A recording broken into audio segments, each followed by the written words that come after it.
Və uşaqlar, növbəti bir mövzumuz da to be due to ifadəsidir.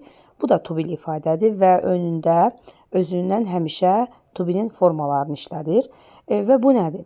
One of the ways in which we use due to is to express that we expect something to happen at a certain time.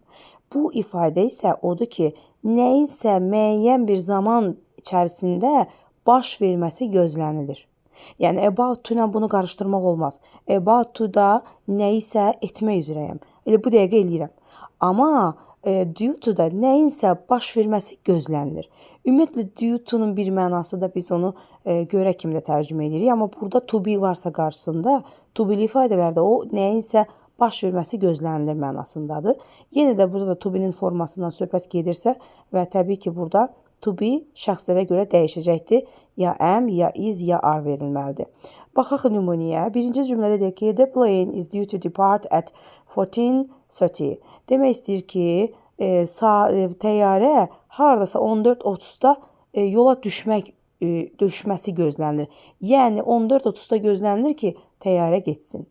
Və yaxud da ki, yəni burada nümunəni sizə izah edir ki, we expect the plane to leave at 14:30. Yəni təyyarə 14:30-da gözlənilir ki, getsin, tərk etsin. İkinci cümlədə deyir ki, the class is due to begin at 17. Deyir ki, dərslər gözlənilir ki, saat 7-də begin, yəni başlasın.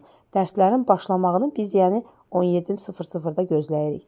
Üçüncü cümlədə isə deyir ki, he is due to take his vacation in May. Gözlənilir ki, o öz tətilini, yəni may ayında götürsün. Yəni burada nə demək oldu? Due to gözlənilir. Göründüyü kimi burada plane-lə iz işləndirdi, class təkdir deyə iz işlətdik. He, she, it-lə biz bilirik ki, to be-nin iz forması işlənir.